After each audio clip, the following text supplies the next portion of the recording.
பல்லாண்டு பல்லாண்டு பல்லாயிரத்தாண்டு பல கோடி நூறாயிரம் மல்லாண்டு தின்தோள் மணிவண்ணாவுன் சேவடி செவ்வி திருக்காப்பு உன் சேவடி செவ்வி திருக்காப்பு.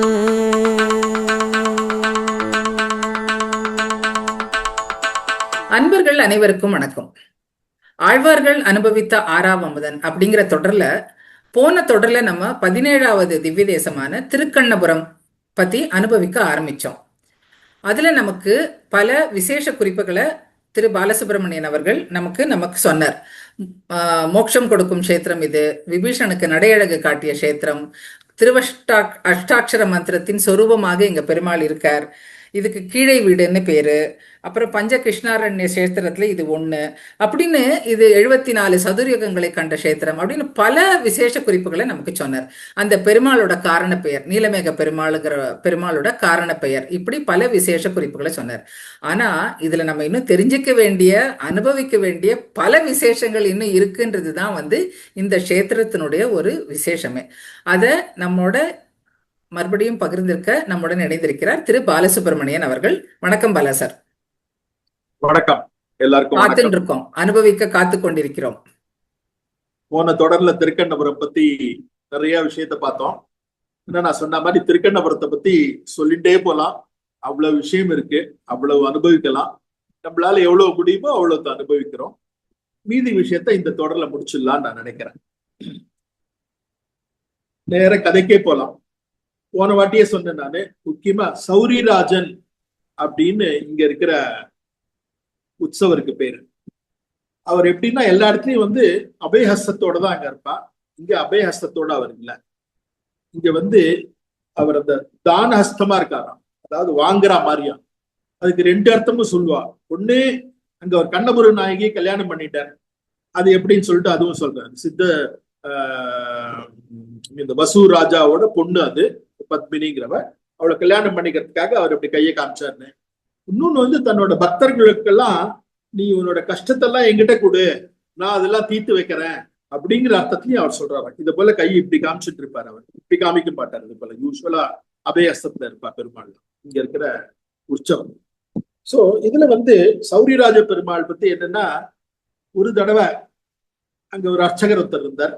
அவர் பேர் ரங்கபட்டர் அப்படின்னு பேரு. சில இதுல அவர் பேர் ஸ்ரீதரன் அப்படின்னு சொல்றா. எப்படியோ அங்க ஒரு அர்ச்சகர் ஒருத்தர் இருந்தார். அந்த அர்ச்சகர் அங்க ஒரு ராஜா இருந்தார். இது சோழ மன்னன் அந்த காலத்துக்கு இது அந்த ராஜாவோட இதுல இருந்து டெய்லி ஒரு மாலை ஒண்ணு வரும் பெருமாளுக்கு. இந்த பெருமாளுக்கு அரண்மனையில இருந்து அந்த மாலையை சாத்துவா. அழகா இருக்கும் அந்த மாலை. அது ஆன உடனே அந்த பட்டருக்கு அந்த ஊர்லயே ஒரு காதலி இருந்தா. அவர் என்ன பண்ணுவாருன்னா, அந்த அழகான மாலை இல்லையா, உடனே அவளுக்கு சூடிக்கிறதுக்காக அந்த மாலையை அவள்கிட்ட கொடுத்துடுவார் அந்த காதலி கிட்ட. சோ இது போல டெய்லி நடந்துட்டே இருந்தது. ஒரு நாளைக்கு இதே போல மணி ஆச்சு, ராத்திரி ஆச்சுன்னு வச்சுங்களேன், ஆயிடுத்து. அதனால இனிமே யாரும் வரமாட்டான்னு சொல்லிட்டு அந்த மாலையை எடுத்து அவரோட காதலிக்காக அவர் கொடுத்து அனுப்பிச்ச உடனே அங்கே தண்டோரா போட்டு ஒருத்தன் வந்தான். அவன் சொன்னான், ராஜா வந்துட்டு இருக்கார் கோவிலுக்கு அப்படின்னு சொல்லிட்டு. பக்குன்னு இருக்கு. ஆஹா, ராஜா தானே அந்த நல்ல மாலையை கொடுத்துட்டு இருக்கான். அவன் வந்த உடனே ராஜா கொடுத்த மாலை எங்கேன்னு கேட்டா என்ன பண்றதுன்னு சொல்லிட்டு உடனே கடகடன்னு சொல்லிட்டு அவரோட அந்த காதலியோட வீட்டுக்கு அனுப்பிச்சாராம். அனுப்பிச்சு அந்த மாலையை திருப்பி வாங்கிட்டு வா, நான் இன்னைக்கு கொடுத்த மாலைய அப்படின்னு சொல்லிட்டு திருப்பி வாங்கிட்டு தரான். அவளும் அவசர அவசரமா சொல்லிட்டு அந்த மாலையை கழட்டி அவ கொடுத்து அனுப்பிச்சுட்டா. அந்த மாலையை எடுத்து பெருமாளுக்கும் போட்டார். அவர் ஏன்னா ராஜா வரும்போது இருக்கணும் இல்லையா பெருமாளுக்காக. ராஜா வந்த அப்புறம் அங்க இருக்கிற மந்திரி பெருமாள் மாலைய ராஜாக்கு மரியாதை பண்ண போன உடனே அவரு ரொம்ப இதுவா அழகா அந்த மாலையை எடுத்து ராஜா கிட்ட அந்த மாலைய அவருக்கு பிரசாதமா கொடுத்துட்டார். ராஜா போய் பார்த்தா அதுல அந்த மாலையில ஒரு நீளமான ஒரு கேசம் இருக்கு. ராஜாக்கு பக்குனுது. பெருமாள் இதுல இருந்து கொடுத்தாரு ஒரு முடியை. அதுல எப்படி ஒரு முடி இருக்கு, இது எப்படி வந்தது, அவனை கூப்பிடுன்னு சொல்லிட்டு கேட்டிருக்காரு. அவருக்கு என்ன பண்றதுன்னு தெரியல. இன்னும் எப்படி பெருமாளே வேண்டார், என்ன சொல்றதுன்னு தெரியல. அவர் சட்டுன்னு வாயில எப்படி வந்ததுன்னா, பெருமாளோட தலையில வந்து முடி இருக்கு, அந்த முடிதான் வந்து மாலையோட சேர்ந்து வந்திருக்கு, நான் பெருமாளுக்கு போட்டேன் இல்லையா அப்படின்னு சொல்லிட்டு ஒரு பொய்ய சொல்லிட்டார். அவருக்கு தெரியும் அந்த முடி வந்து பெருமாளோடது இல்ல, அவரோட காதலியோட முடின்னு தெரியும். தப்பிக்கணுமே, இல்லாடி ராஜா உடனே அங்கேயே அவர் க்ளோஸ் பண்ணிடுவா இல்லையா. இவருக்கு வந்து சந்தேகம், பெருமாளுக்கு முடி இருக்கா, நாளைக்கு காத்தால வந்து நானே வந்து பாக்குறேன் பெருமாளுக்கு முடி இருக்கா இல்லையான்னு சொல்லிட்டு அவன் சொன்னான். சரின்னு சொல்லிட்டு இவரு வந்துட்டாராம். அன்னைக்கு ராத்திரி வந்து நேர சௌரிராஜ பெருமாள் கிட்ட சரணடைஞ்சாராம். அப்ப சௌரிராஜனா இல்ல, அவன் சரணடைஞ்சு நீதான் என்னை காப்பாத்தணும், நான் ஏதோ சொல்லிட்டேன், நான் தெரியாம பண்ணிட்டேன், முடிஞ்சிருத்துன்னு நினைச்சிருந்தா நான் அந்த மாலையை கொடுத்தேன் தவிர நான் வேணும்னு நான் பண்ணல, ராஜா வருவான்னு எனக்கு தெரியாது, நீதான் என்னை காப்பாத்தணும் அப்படின்னாராம். உடனே வந்து அடுத்த நாள் காத்தால வந்து இந்த ராஜா வந்தானா. ராஜா வந்த உடனே காட்டு எங்க பெருமாளுக்கு எங்க முடி இருக்கு அப்படின்னு சொல்லிட்டு பார்த்த போது அங்க பெருமாளோட பின்னாடி அப்படி பார்த்தாக்க பெருமாள் சௌரியோட இருந்தாராம். அந்த பெருமாள் வந்து இவனை காப்பாத்துறதுக்காக அன்னைக்கு சௌரியோட பிரசித்தமாக இன்னி மட்டும் அவர் அப்படியே தான் இருக்காரு, தலைமுடியோட இருக்காராம். அப்படியே ராஜாக்கு ஒரு சந்தேகம். ராஜா வந்து இல்ல இது வந்து ஏதோ பொய்யான இதுவா இருக்கு, அதுல ஒரே ஒரு அந்த முடியை பிடிச்சு இழுத்து காட்டு அப்படின்னாராம். அவரோட மந்திரி யாரோ ஒருத்தர் வந்து ஒரே ஒரு முடியை பிடிச்சு அப்படி இழுத்து காட்டினாராம். அந்த காட்டின உடனே அந்த இடத்துல அப்படி ரத்தம் தெரிச்சுதான், இந்த ரத்தம் தெரிச்சு நேரம் ராஜா மேல விழுந்துதான். பக்குன்னு ராஜாக்கு ஐயோ நாம போய் இப்படி பண்ணிட்டோம் பெருமாளன்னு சொல்லிட்டு உடனே அவரோட காலில் விழுந்து அர்ச்சகர் காலிலையும் விழுந்து நான் வந்து தெரியாம நான் சொல்லிட்டேன், இந்த மன்னிச்சுடுங்க அப்படின்னு சொன்னாராம். அன்னிலேருந்து அந்த பெருமாள் வந்து சௌரிராஜ பெருமாள். அதனால பக்தர்களோட குறை தீக்கிறதுக்காக பெருமாள் எந்த எல்லைக்கு வேணா போவார் அப்படிங்கிறத விளக்குற ஒரு ஸ்தலம் வந்து இந்த ஸ்தலம். அவர் ஏதோ ஒரு பொய்ய சொன்னார், அவரோட வாயிலேருந்து வந்துருத்து, அவ்வளவுதான். அவர் ஒன்னும் பிளான் பண்ணிலாம் சொல்ல, அப்ப ராஜா கிட்ட தப்பிக்கிறதுக்காக சொன்னார். பட் அந்த பொய்ய உண்மையாக்கினார் பாருங்க, அதுதான் பெருமாள், அவரோட பக்தரை காப்பாத்துறதுக்காக. அதனாலதான் சௌரிராஜ பெருமாள் அப்படின்னு வந்தது. இன்னொரு விசேஷம் இங்க என்னன்னா, இங்க இருக்கிற பிரசாதம், ஒவ்வொரு இடத்துக்கும் ஒரு பிரசாதம் விசேஷம் இல்லையா. சோ ஐ மீன் லைக் திருப்பதியில லட்டு, ஒரு இடத்துல தோசை, அது போல ஒவ்வொரு இடம் சொல்லுவா, இன்னொரு இடத்துல சக்கரை பொங்கல். இங்க வந்து முனியோதர பொங்கல் அப்படிங்கிற பிரசாதம் வந்து ரொம்ப விசேஷம். இந்த முனியோதர பொங்கலை புக் பண்றதுக்கு நீங்க இப்ப இன்னைக்கு நாளைக்கு முடியாதான், நீங்க இன்னைக்கு புக் பண்ணல ஒரு 2-3 வருஷம் கழிச்சு தான் நீங்க புக் பண்ண முடியும். அது போல கியூல இருப்பா, அவ்வளவு பேர் புக் பண்ணிருப்பாங்க முனியோதர பொங்கலுக்கு. அந்த முனியோதர பொங்கல் அந்த கதை எப்படி வந்ததுன்னா, முனியோதரையன் அப்படின்னு ஒருத்தர் இருந்தானா, பேர் முத்தரையன்னு சொல்லுவா, முனியோதரையன்னு சொல்லுவா. அவன் வந்து அந்த சிற்றரசர் மாதிரி அங்க இருக்கிற இந்த மக்கள் கிட்ட இதெல்லாம் வரியெல்லாம் வசூலிச்சு ராஜா கிட்ட கொடுக்க வேண்டியது, அதான் அவனோட வேலை. இந்த கப்பத்தெல்லாம் கலெக்ட் பண்ணி கொடுக்க வேண்டியது. ஒரு வாட்டி வந்து ரொம்ப பஞ்சம் வந்துருத்தான் அந்த ஊர்ல. அவன் வந்து பெருமாளோட பக்தனாவும் இருந்தான். அந்த பெருமாளுக்கு வந்து டெய்லி வந்து அவன் ஏதாவது அமுது பண்ணி வைப்பான், பெருமாளுக்கு பண்ணிட்டு தான் அவன் சாப்பிடுவான், அதெல்லாம் பண்ணிட்டு இருந்தான். ஒரு வாட்டி ரொம்ப பஞ்சம் வந்துருத்து, அவனால ராஜாக்கு அந்த கப்பம் எல்லாம் கலெக்ட் பண்ணி கொடுக்க முடியல, இருக்கிறதெல்லாம் அன்னதானம் பண்ணி பெருமாளுக்காக செலவழிச்சு அப்படி பண்ணிட்டானான். உடனே வந்து ராஜாக்கு இந்த விஷயம் தெரிஞ்சுது. ராஜாக்கு இந்த விஷயம் தெரிஞ்சு இத போல வந்து ஊர்பணத்தை வந்து கொள்ளையடிச்சு இவன் ஏதோ பண்ணிட்டு இருக்கான் அப்படின்னுட்டு அவனை நேர சிறையில போட்டான். சிறையில போட்ட உடனே வந்து அவனுக்கு அவனோட மனைவி இருந்தாள், விரகாதி போகம் அப்படின்னு அவளோட மனைவி பேரான். மனைவிங்கிறா காதலிக்கிறா, எப்படி இருந்தாலும் அவனோட இருந்தவ. அந்த விரகாதி போகம் வந்து அவர் நேர் பெருமாள் கிட்ட வேண்டினாலாம், இன்னும் 5 நாள்ல அவர் சிறையிலேருந்து அவர் விடுவிக்காட்டி நான் வந்து தீக்குளிச்சிருவேன் அப்படின்னு சொல்லிட்டு பெருமாள் வந்து மனசார வேண்டினான். உடனே வந்து பெருமாள் வந்து அந்த ராஜாவோட மனசுல போயிட்டு, அவன் வந்து ஒன்னும் தப்பு பண்ணல, அவன் வந்து எனக்காகத்தான் வந்து அவன் இதெல்லாம் வந்து பிரசாதமா பண்ணி அங்க அன்னதானம் எல்லாம் வழங்கினான், அதனால அவன் வந்து ஒன்னும் கையாடெல்லாம் பண்ணல, அவனை விடுவிச்சிரு அப்படின்னு சொன்ன உடனே அவனை விடுவிச்சுட்டான். விடுவிச்சுட்டு அவர் அங்க சிறையிலேருந்து வந்தாராம். அவர் வீட்டுக்கு வந்த உடனே வந்து அந்த விரகாதி போகம் அவனோட மனைவி இருக்கா இல்லையா, அவ வந்து ஒரு பொங்கல் பண்ணி வச்சிருந்தாராம். அந்த பொங்கல் பண்ணி வச்ச உடனே அவர் எப்பயுமே வந்து பெருமாளுக்கு அம்சம் பண்ணிட்டு தான் அவர் சாப்பிடுவார். இது பெருமாளுக்கு அம்சம் பண்ணியா அப்படின்னாராம். அவ பண்ணிட்டேன் அப்படின்னாலாம். அப்ப மனசார அவரு வந்து மனசார வந்து என்ன, அப்ப ராத்திரி மணி 10-11 மணி ஆயிடுத்து அவர் லேட்டா வந்ததுனால. அவர் பெருமாளுக்கு இனிமே திருப்பி எடுத்து இப்ப கோவில்ல போய் தான் அவர் அம்சம் பண்ணுவார். அதனாலதான் சொல்லுவா, இன்னைக்கு வந்து நம்ம கோவில்ல போய் நாம வந்து பெருமாளுக்கு அம்சம் பண்ணாட்டி கூட நம்ம ஆத்துல இருக்கிற பெருமாளுக்கு வந்து என்ன சாப்பிட்டாலும் என்ன நாம சமைச்சாலும் அதை வந்து பெருமாளுக்கு அம்சம் பண்ணிட்டு அதுக்கப்புறம் தான் நம்ம சாப்பிடணும் அப்படிங்கிறது ஒரு வழக்கமா வச்சுக்கணும் இதை பாக்குறவா எல்லாருமே. சோ அவர் வந்து பெருமாளுக்கு இப்ப அம்சம் பண்ண முடியுது, இப்ப கோயில் இது போல சாத்திட்டேன்னு சொல்லிட்டு அவர் மனசார வந்து பெருமாளுக்கு வந்து அம்சம் பண்ற மாதிரி வேண்டிட்டு அதுக்கப்புறம் சாப்பிட்டாராம் இந்த பொங்கலை. அடுத்த நாள் கார்த்தால பார்த்தாக்க அப்ப அவ மனசால நினைச்ச போது உள்ள மணி அடிக்கிற சத்தம்லாம் கேட்டுதான்.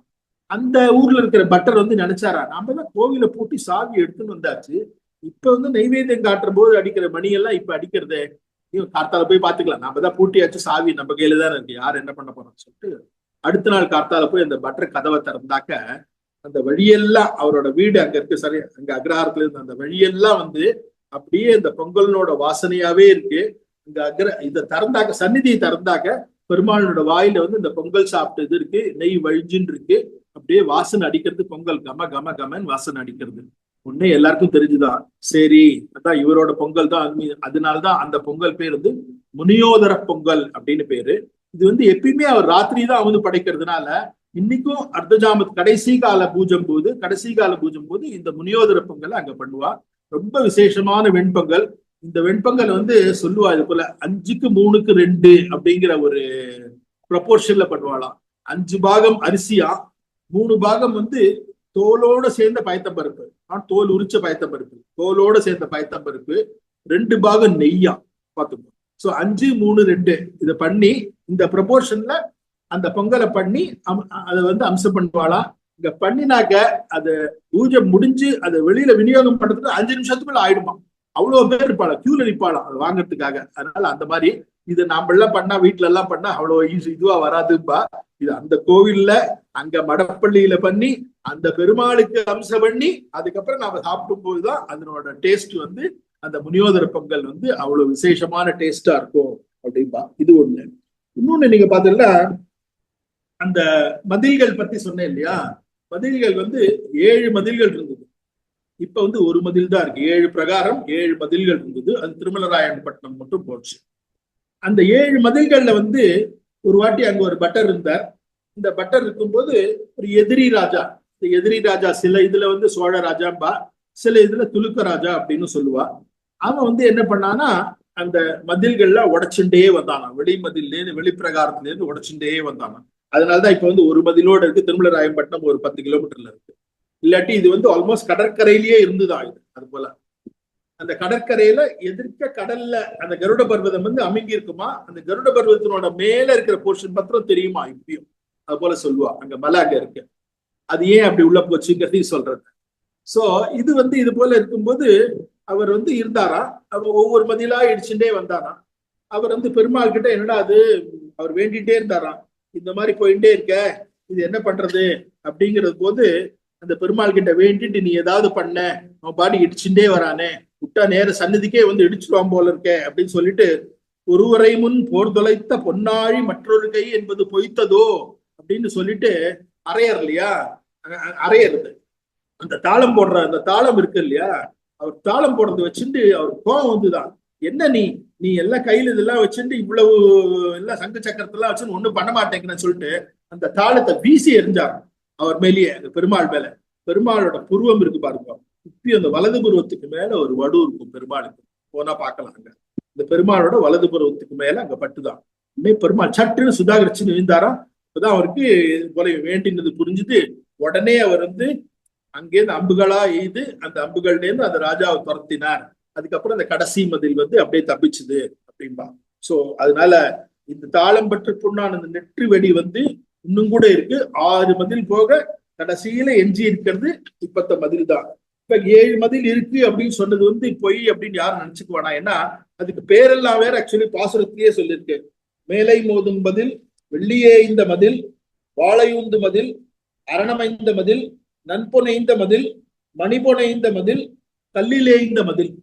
இதெல்லாம் வந்து நம்மாழ்வார் பாடியிருக்கார் ஒவ்வொரு மதிலை பத்தியும். அதனால இந்த மதில்கள் பேரெல்லாம் அதுல வருது. சோ இந்த 7 மதில்கள் இல்லாம இப்ப ஒரு மதில்கள் மாத்திரம் இருக்கு இல்லையா, அது ஒண்ணு. சோ இதுக்கப்புறம் வந்து இன்னொன்னு பாத்தீங்கன்னா இந்த இந்திரனோட ஒரு கதை. அதாவது அந்த காலத்துல மலைகளுக்கெல்லாம் வந்து அது பாட்டுக்கு ரெக்கையோட பறக்குமா, அது பறந்து அது எங்க இருக்குமோ அந்த இடத்துல போய் அங்க உட்காந்துக்குமா.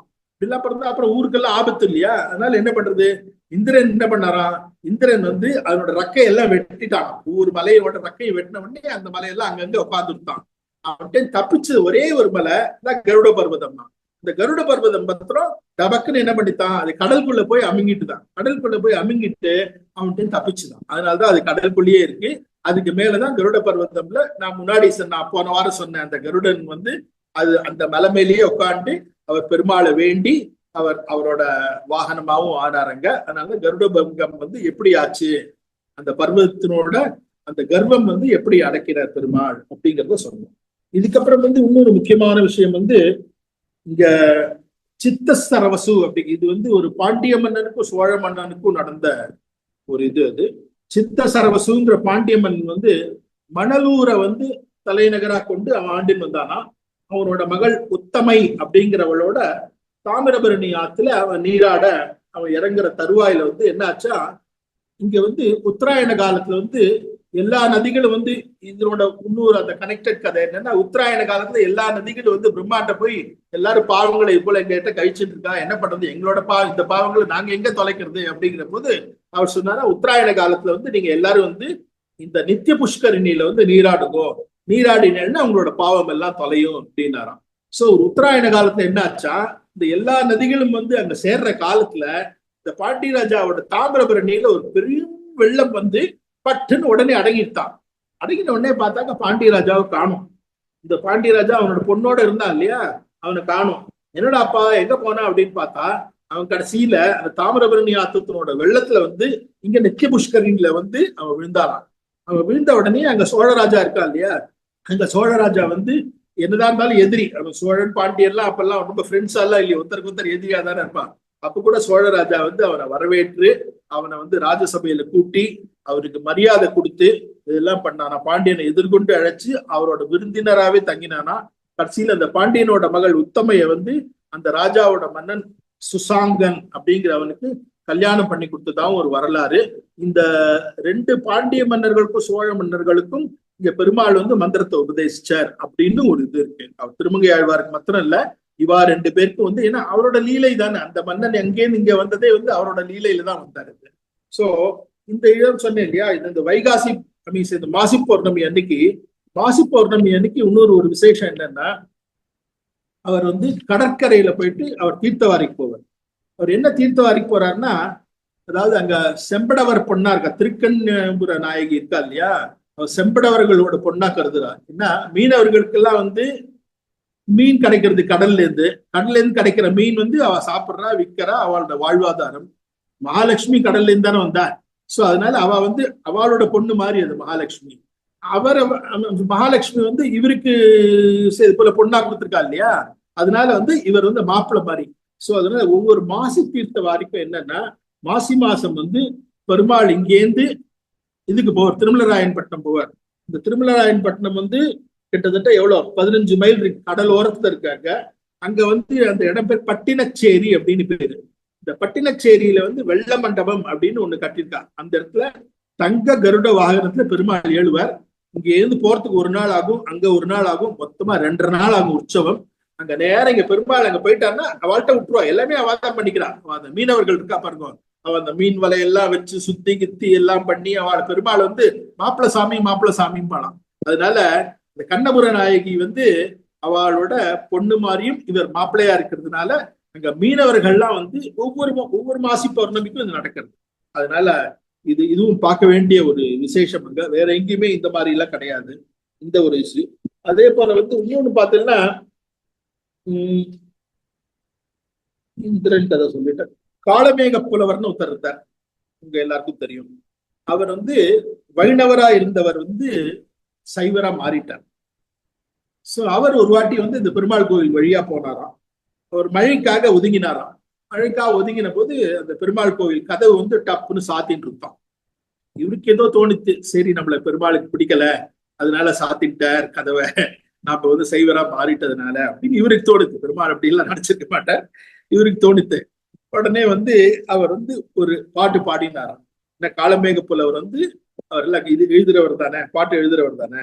அவர் சொன்னாராம், கண்ணபுர மறவே கடவுனினும் நீ அதிகம், உன்னிலுமோ நான் அதிகம் ஒன்றுகள், முன்னமே உன் பிறப்போ 10ஆம் உயர் சிவனுக்கு ஒன்றுமாம், என் பிறப்போ எண்ண தொலையாது.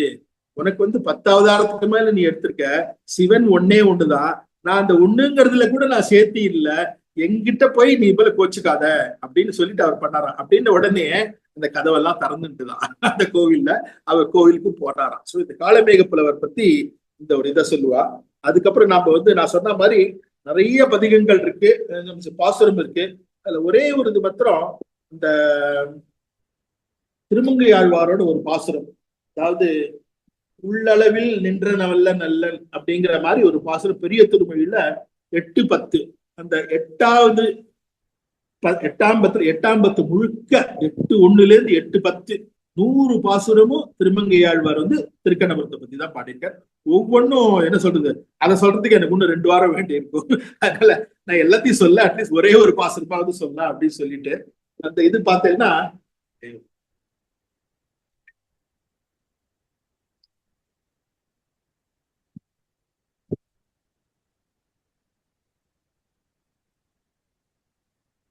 மற்றுமோர் தெய்வம் உளதென்றிருப்பாரோடு உற்றிலேன், உற்றதும் உன்னடியார்க்கடிமை, மற்றெல்லாம் பேசிலும் நின் திரு 8 எழுத்தும் கற்று நான் கண்ணபுரத்துறை அம்மானே. ஒரு என்னதுன்னா, உற்றதும் உன் அடியார்க்கு அடிமை, உன்னோட அடியார்க்கு நான் அடிமை அப்படிங்க இருக்கிறதுக்கு நான் தெரிஞ்சுட்டேன் அப்படின்னு எம்பெருமானை நோக்கி அருள் செய்கிறாராம். இதுக்கு ஒரே ஒரு சம்வாதமா. இது என்னன்னா, நஞ்சியர் அருள் செய்த போது நம்பிள்ளை நஞ்சியர் அவர் கேட்டாராம், நான் உனக்கு அடிமைப்பட்டவன் அல்ல, உன் அடியாருக்கு அடிமைப்பட்டவன் அப்படின்னு ஆழ்வார் கூறினார். அப்படிங்கும் போது அந்த எம்பெருமானோட திருவுள்ளம் எப்படிப்படுமோ, உனக்கு அடிமை இல்லைன்னா உன்னோட ஆழ்வாருக்கு தான் அடிமைங்கிறார். அப்ப பெருமாள் என்ன நினைச்சுப்பார் அப்படின்னு சொல்லிட்டு நஞ்சியர் கேட்டாராம். அதுக்கு நம்பிள்ளை சொன்னாரா, அல்லிக்கமல கண்ணனாக இருப்பான் அப்படின்னாராம். அது ஏன் அப்படின்னா, நம்மாழ்வார் எம்பெருமானுடைய அடியோர்களுக்கு நாம் அடிமைப்பட்டவர் அப்படிங்கிறது நெடுமார்க்கடிமை அப்படின்னு 8ஆம் பத்து 10வது திருவாய்மொழியில 8ஆம் பத்து 10ஆம் திருமொழியில அவர் சொல்லியிருக்க. அந்த பதிகத்தோட கடைசி பாசுரத்துல அல்லிக்கமல கண்ணன் அப்படிங்கிறார் எம்பெருமான். அதாவது அவனோட அடியார வேண்டின உடனே அல்லிக்கமல கண்ணனா ஆயிடுவான், அப்படியே முகம் மலர்ந்துடுவான், அவன் அவ்வளவு சந்தோஷப்படுவானா. சோ அவனை காட்டிலும், அதாவது அவனோட கண்கள்லாம் மலர்ந்து அப்படி தாமரை பூ போல ஆயிடுமா. அதனால தன்னிடம் அடிமைப்பட்டவர்களை குறித்து மகிழ்வதை காட்டிலும் தன் அடியார்களிடம் அடிமைப்பட்டவர்களை குறித்து எம்பெருமான் இன்னும் ஜாஸ்தி மகிழ்ச்சி அடைவான் அப்படிங்கிற ஒரு அர்த்தம் இருக்கு. அதனால இந்த அடியார்க்கு அடியார் அப்படிங்கிறது அவனோட அடிமையா இருக்கிறது காட்டிலும் அவனோட அடியாருக்கு அடியாரா இருக்கிறது ரொம்ப ரொம்ப விசேஷம் நமக்கு. ஒன்னே இந்த உற்சவம் மட்டும் நாம சொன்னோம்னா, உற்சவம் என்னன்னா வைகாசி உற்சவம். இன்னும் வைகாசியில தானே இவர் அங்க வந்தார் இல்லையா. சோ அந்த வைகாசி பிரம்மோற்சவம் ஒரு 10 நாள் போல நடக்கும். அந்த 10 நாள்ல நீங்க பார்த்தீங்கன்னா ஒரு இது இருக்கும். மாசியில மாசி தெப்பம், மாசி மக உற்சவம் அப்படிம்பா. மாசி மக உற்சவம் ஒரு 9 நாள் நடக்கும்.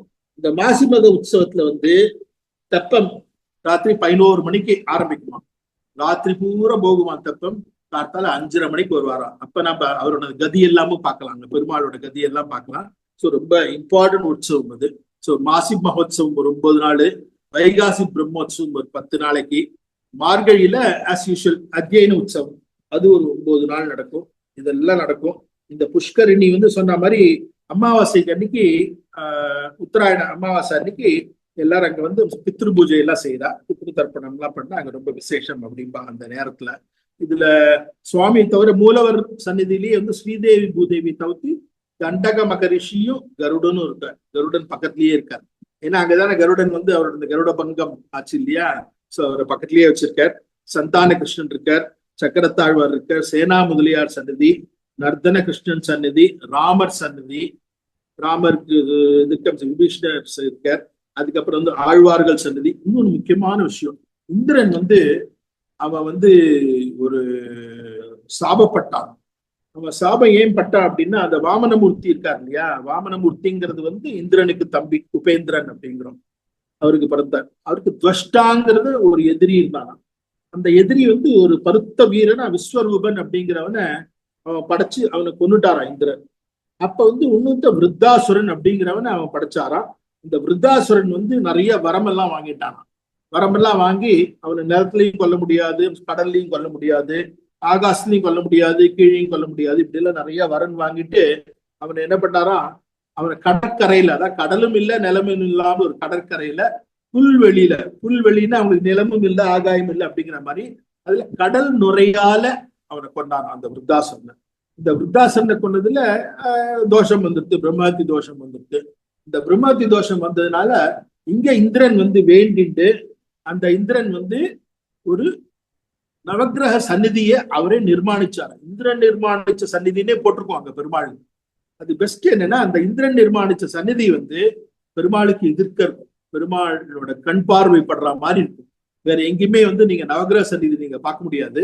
அந்த நவக்கிரக சந்நிதிக்கு இன்னொரு விசேஷம் என்னன்னா, நவக்கிரகத்துல 9 கிரகம் தான் இருக்கும், நம்ம பார்த்துப்போம்.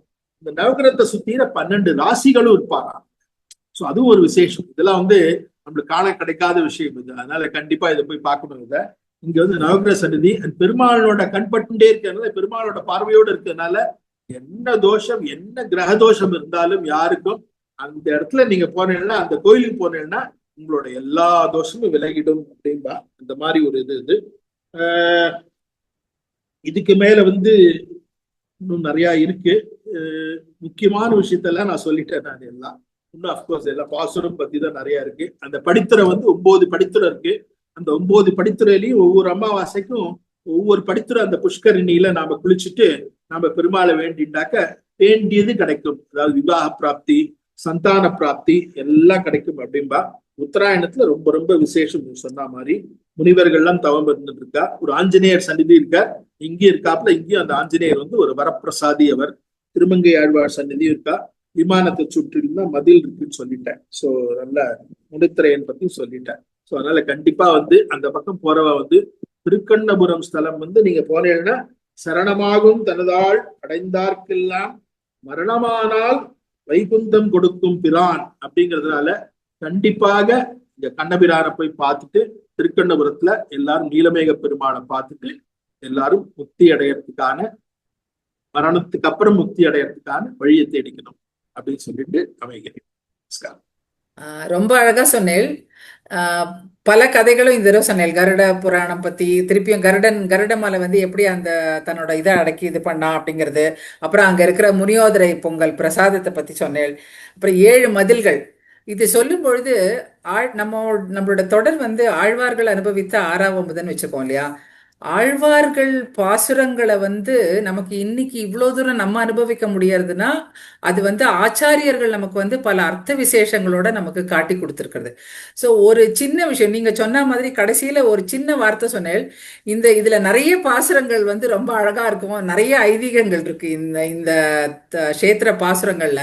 ஒரே ஒரு நான் ஷேர் பண்றேன். ஒரே ஒரு பாசுரம் சொன்ன மாதிரி, இந்த பெருமாள் திருமொழியில எல்லாருக்கும் தெரியும் இல்லையா, குலசேகர பெருமாள் ராமரை பத்தி தான் எல்லாருமே பாடுவார். அவருக்கு எந்த க்ஷேத்திரம் போனாலும் எந்த பெருமாளை பார்த்தாலும் ராமராவே தான் காட்சி தருவார். அவர் இங்கேயும் ராமராவே நினைச்சு அவர் பாடியிருக்கார். ஒரே ஒரு பாசுரம் தான், கௌசல்யவா தன்னை பண்ணிட்டு கௌசல்யா ராமருக்கு என்ன பண்ணுவா, தாலாட்டு பாடுவா இல்லையா, அதே போல தாலாட்டு பாடினாலா. ஒரே ஒரு பாசுரம் மாத்திரம். அதே போல எனக்கு ரொம்ப சங்கீதம் தெரியாத இருந்தாலும், மண்ணு புகழ் கௌசலைதல் மடிவயிறு வாய்த்தவனே, தென்னிலங்கை கோன்முடிகள் சிந்து வித்தாய் செம்பொன் சேர் கண்ணினன் மாமதில் சூழ் கணபுரத்தின் கருமணியே, என்னுடைய இன்னமுதே ராகவனே தாலேலோ. இன்னும் அது போல ராமாயணம் பூரா அவர் பாடியிருக்காரு. அவர் இது போல அந்த தாலாட்டு பாடல் நீங்க உண்மையாவே அப்படியே நம்ம கேட்டோம்னா, தனியா இருக்கும்போது கேட்டோம்னா கண் கலங்கிடுவோம். நம்ம அந்த அளவுக்கு அனுபவிச்சிருக்கார். அதனால நம்மளால பெருமாள் அவ்வளவு அனுபவிக்க ஆழ்வார்கள் அனுபவிச்சது நாம அனுபவிக்கலாமே, அதுக்காக தான் நாம இந்த தொடரையே பண்ணிட்டு இருக்கோம். நாம கரெக்ட். இதே மாதிரி அதாவது நான் சொன்னேன் இல்லையா, ஆச்சாரியர்கள் அவளுடைய வியாக்கியானங்கள் மூலியமா நமக்கு கொடுத்ததுதான் அதனாலதான் நம்ம இன்னைக்கு ஆழ்வார்கள் பாசங்களை இவ்வளவு அனுபவிக்க முடியறது. மணவாள மாமுனிகள் ஸ்ரீரங்கத்தில் ஒரு வருஷம் ஒரு ஒரு வருஷம் இருந்தார் வருஷம் வந்து அங்கே. கேட்டிருந்தார் திருவாய்மொழிய காலக்ஷேபம்னு. அந்த திருவாய்மொழியில வந்து ஒரு பாசுரம் இருக்கு. திருக்கண்ணபுரம் பாசுரம் வந்து, மாலை நன்னி தொழுது எழுமினோ வினைக்கெட காலை மாலை கமல மலரிட்டு நீர் வேலை மோதும் மதில்சூழ் திருக்கண்ணபுரத்துன்னு சொல்ல. நீங்க சொன்னீங்க இல்லையா 7 மதில்கள் இருந்தது அப்படின்னு சொல்லிட்டு, கடைசி லைன்ல என்ன சொல்றேன்னா, ஆலின் மேலால் அமர்ந்தான் அடியினைகள் என்றார். இவ ஆழ்வார்கள் அனுபவித்தன்னு நம்ம சொல்லும் பொழுது அந்த தமிழ் வந்து இதுல வந்து என்னன்னா, மணவாள மாமுனிகள் வந்து வியாக்கியானம் பண்ணும் பொழுது ஆலின் மேலால், அப்ப 2 ஆள் வந்திருக்கு.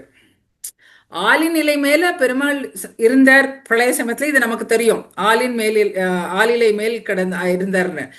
ஆலின் மேலால் 2 ஆள் வந்திருக்கே அப்படின்னு எதுக்கு அப்படி போட்டிருப்பா? அது வந்து நம்ம இலக்கண குறிப்பு பிரகாரம் ஒரு எக்ஸ்ட்ரா இது போடுவோம் அப்படின்னு அதை வந்து ஒரு இலக்கண குறிப்பு இதுவா எடுத்துக்கலாமா அப்படின்னு மணவாள மாமனிகள் கேட்டும்போது, அவருடைய சிஷ்யர் வந்து கோயில் கந்தாடை நாயன் ஒருத்தர் இருந்தாராம். அவர் சொன்னாராம், ஆலின் அப்படின்னா அந்த ஆள் வந்து ஜலம், அதாவது ஆலங்கட்டி மழைன்னு சொல்லுவான். நமக்கு வழக்குல வந்து ஆலங்கட்டி மழைன்னு சொல்லுவோம். சோ ஆலங்கிறதுக்கு வந்து ஜலம்ங்கிற பொருள் கொள்ளலாம். அப்ப ஜலத்தின் மேல் இருக்கும் ஆலினன், ஆலின் மேல் ஆள், புரியுது? ஆள்ன்ற முதல் ஆள் வந்து ஜலம்னு எடுத்துக்கணும். 2வது ஆள் வந்து ஆலின் மேல் ஆள் அமர்ந்தான். அப்படியெல்லாம் வந்து ஏதோ ஆழ்வார்கள் பெருமாளை அனுபவிச்சா அப்படின்னு மட்டும் இல்லாம, அந்த தமிழ் நம்ம வந்து தமிழ் தமிழ்னு இன்னைக்கு நினைச்சுட்டு இருக்கோமே, அந்த தமிழ் ஆழ்வார்களுடைய ஈரத்தமிழ்ல இல்லாத ஒரு இன்பம் வந்து நம்ம எந்த தமிழ் பாசுரங்களையும் பார்க்க முடியுமான்றது வந்து ரொம்ப ரொம்ப ரொம்ப சந்தேகம். அதை வந்து நமக்கு வந்து ஆச்சாரியர்கள் வந்து அவளோட வியாக்கியானங்கள்ல அவ சிஷ்யர்களோட உரையாடும் பொழுது காமிக்கக்கூடிய அந்த அர்த்தங்கள் எல்லாம் நம்ம அனுபவிக்கும் பொழுது நிஜமாவே வந்து அவன் ஆறாவ அமுதன் தான் அப்படிங்கிறது வந்து நமக்கு வந்து கண்டிப்பா தெரியும். ஒரு ஒரு க்ஷேத்திரம் க்ஷேத்திரமா பாசுரம் பாசுரமா அவ அனுபவிக்கிறது, அவளுடைய வியாக்கியானங்கள் எல்லாம் படிக்கும் பொழுது மயிர் சிலிர்க்கிறது, அப்படியே உடம்பு 12 அடி புல்லரிக்கிறதுன்னு. 12 அடி உயர பெருமாளா, 95 அடி உயர கோபுரமா, 7 நிலையான கோபுரம். அவ்வளவு பிரம்மாண்டமான பெருமாள். பாக்குறதுக்கே அப்படியே கண்ணை மூட முடியாது நம்ம, அந்த அளவுக்கு அவ்வளவு அழகா இருப்பாங்க. அழகா இருப்பார் பெருமாள். ஆமா.